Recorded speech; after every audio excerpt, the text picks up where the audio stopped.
After God exiled Adam from the Garden of Eden, man's rebellion continued. The first murder was when Cain killed his brother Abel. From there, mankind's evil continued to grow until God repented that he had made man. Look at Genesis 6, 5 and 6. Then the Lord saw that the wickedness of man was great in the earth, and that every intent of the thoughts of his heart was only evil continually. And the Lord was sorry that he had made man on the earth, and he was grieved in his heart. The story of the flood follows, setting up the theme of the sinful nature of man and the judgment that must follow as a result of that sin. But the story is also one of hope and redemption. It is structured in such a way that it begins and ends with hope. At the center of the story, we find the death and resurrection message. I'm Dan Cathcart, and this is Shadows of the Messiah.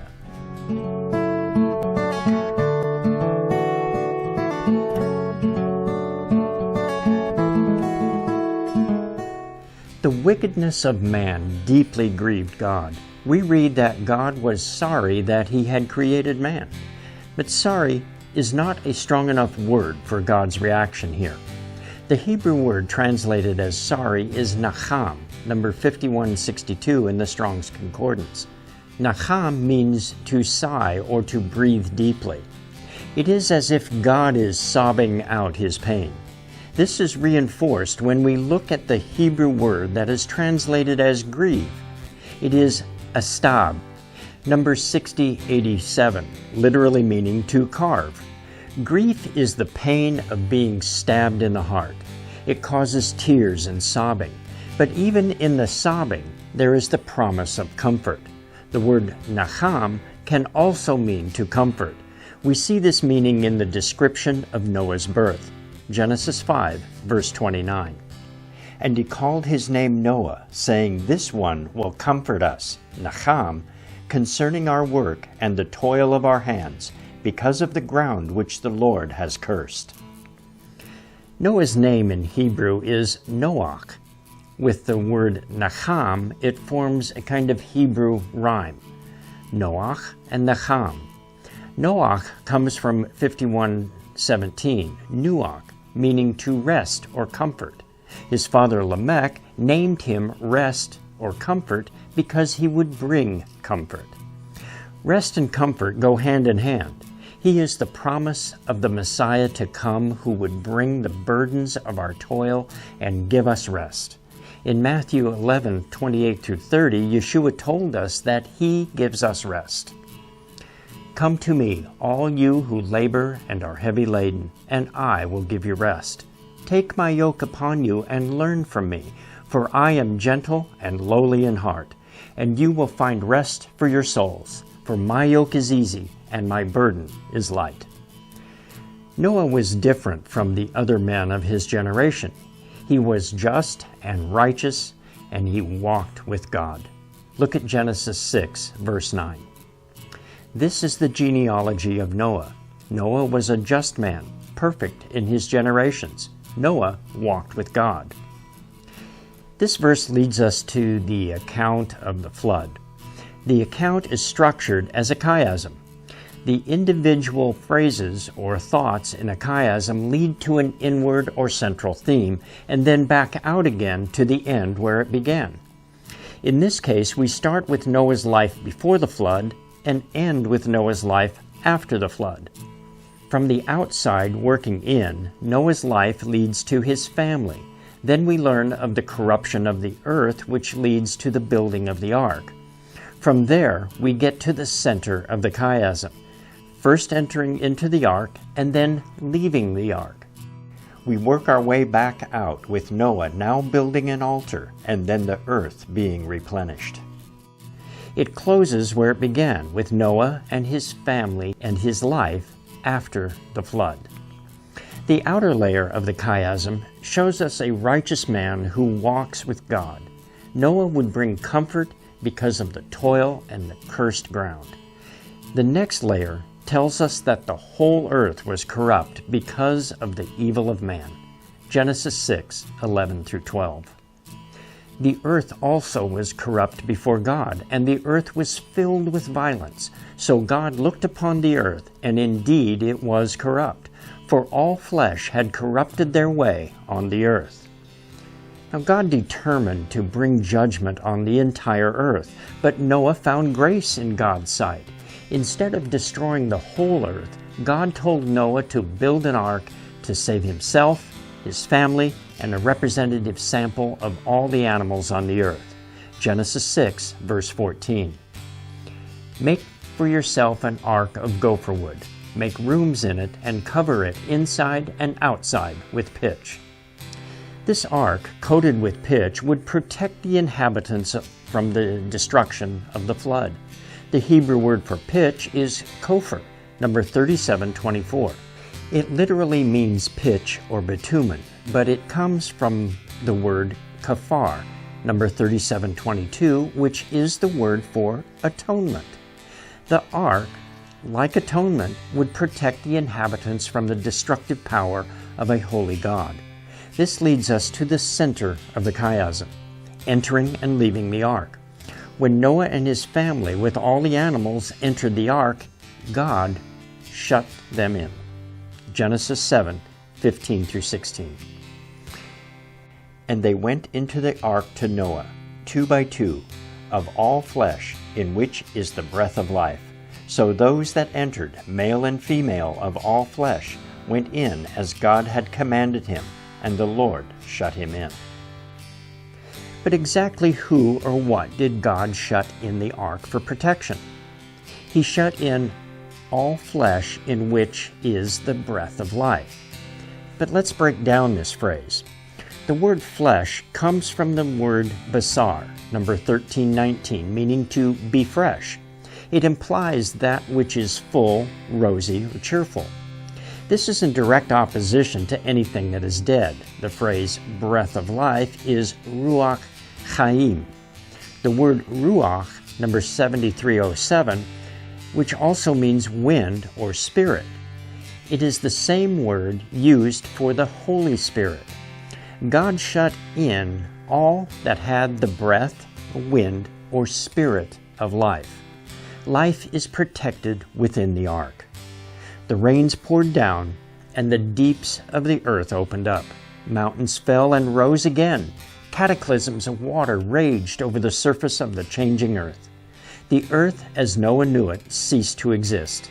Everything outside the ark died in the flood, but nestled safely and securely in the ark was the spirit of life. In Hebrew, the word for ark is taveh. It's the same word used for the basket that Moses was placed in and then put in the Nile River. The word picture for taveh shows the protection placed on the ark. Taveh is spelled with the tav, beit, and the hay. The tav is the sign or mark of the covenant. The beit is the house, household, or family. The hay means to behold or reveal. The ark, then, reveals the house of the family bearing the mark of the covenant. Look at Genesis 6, verse 18. But I will establish my covenant with you, and you shall go into the ark, you, your sons, your wife, and your sons' wives with you. Noah was safely in the ark while judgment fell on the rest of the earth. Noah and his family waited for the water to recede from the earth and God's judgment to be complete. Noah sent out 2 birds. First he sent out a raven, and then he sent a dove. Genesis 8, 7 through 9. Then he sent out a raven, which kept going to and fro until the waters had dried up from the earth. He also sent out from himself a dove to see if the waters had receded from the face of the ground. But the dove found no resting place for the sole of her foot, and she returned to the ark to him. For the waters were on the face of the whole earth. So he put out his hand and took her and drew her into the ark to himself. The raven never returned to the ark. It continued to go to and fro. The raven, of course, is a carrion bird, so it must have found plenty of flesh to feed on. Yeshua says that when judgment once again comes on the earth, There will be plenty of carrion birds to feast on it. Let's look at Luke 17:36 and 37. 2 men will be in the field. The one will be taken and the other left. And they answered and said to him, Where, Lord? So he said to them, Wherever the body is, there the eagles will be gathered together. The eagle, like the raven, is a carrion bird, which represents judgment on the earth. In contrast, the dove, which primarily eats fruit, seeds, and plants, doesn't find anything to eat. It keeps returning to the ark until it found an olive leaf. Let's look at Genesis 8:11 and 12. Then the dove came to him in the evening, and behold, a freshly plucked olive leaf was in her mouth. And Noah knew that the waters had receded from the earth. So he waited yet another 7 days and sent out the dove, which did not return again to him anymore. The dove brought an olive leaf back to Noah before leaving the ark and not returning. The dove represents the Spirit of God. We see a dove descending out of heaven to land on Yeshua at his baptism. As Yeshua comes out of the river after being completely covered by the water, the Spirit descends on him like a dove. It's as if Noah's dove ascended to heaven and then reappeared at Yeshua's baptism. Look at Luke 3, verse 22. And the Holy Spirit descended in bodily form like a dove upon him, and a voice came from heavens which said, You are my beloved Son, in you I am well pleased. The olive leaf represents the oil of God's blessing. The oil for the lamps in the tabernacle and for anointing the priests set aside for God's purpose was made from olive oil. The dove brings back the blessing for Noah. God had shut Noah into the ark. Now it was time for it to be opened. Noah removed the cover from the ark and looked out once more on the earth on the first day of the first month. Genesis 8, verse 13. And it came to pass in the 601st year, in the first month, the first day of the month, that the waters were dried up from the earth, and Noah removed the covering of the ark and looked, and indeed the surface of the ground was dry. The first month would later be renumbered as the 7th month. It's on the first day of the 7th month that the Feast of Trumpets falls. When the earth was fully dried, God commanded Noah to leave the ark. Genesis 8, 15 through 17. Then God spoke to Noah, saying, Go out of the ark, you and your wife, and your sons wives with you. Bring out with you every living thing of all flesh that is with you, birds and cattle, and every creeping thing that creeps on the earth, so that they may abound on the earth, and be fruitful and multiply on the earth. Noah was to bring out of the ark everything that lives. The earth was empty of all the animals that had breath. Now, through the hand of Noah, God was bringing forth new life. The words bring out can also be translated as come forth. And these are the words that Yeshua spoke when he resurrected Lazarus from the dead. Look at John 11, 43 and 44. Now when he had said these things, he cried out with a loud voice, Lazarus, come forth! And he who had died came out, bound hand and foot with grave clothes, and his face was wrapped with a cloth. Jesus said to them, Loose him and let him go. As Yeshua approached the city of Bethany, where Lazarus and his sisters Martha and Mary lived, Martha came out to meet him. She greeted Yeshua with the charge that if Yeshua had come earlier, Lazarus would still be alive. Yeshua assured Martha that Lazarus would live again. Martha thought that Yeshua was referring to the resurrection at the end of the age. Yeshua answered her in John 11, 25 through 27. Jesus said to her, I am the resurrection and the life. He who believes in me, though he may die, he shall live. And whoever lives and believes in me shall never die. Do you believe this? She said to him, Yes, Lord, I believe that you are the Christ, the Son of God, who is come into the world. Yeshua came to the tomb where Lazarus had been laid and commanded that the stone which shut him in the tomb be removed. He then called Lazarus to leave the tomb where everyone thought there was no life. Yeshua brought out Lazarus alive. Now Yeshua would eventually do the same thing for himself. He said that he voluntarily laid down his life and had the authority to pick it up again. John 10:17 through 18. Therefore my Father loves me, because I lay down my life that I may take it again. No one takes it from me, but I lay it down of myself. I have the power to lay it down, and I have the power to take it again. This command I have received from my Father. Peter compares the new life we receive through Yeshua with Noah and his family being saved in the ark. 1 Peter 3:18 through 21. For Christ died for sins once for all, the righteous for the unrighteous, to bring you to God. He was put to death in the body, but made alive by the Spirit, through whom also he went and preached the spirits in prison who disobeyed long ago, when God waited patiently in the days of Noah while the ark was being built. In it only a few people, 8 in all, were saved through water. And this water symbolizes baptism that now saves you also. Not the removal of dirt from the body, but the pledge of a good conscience toward God.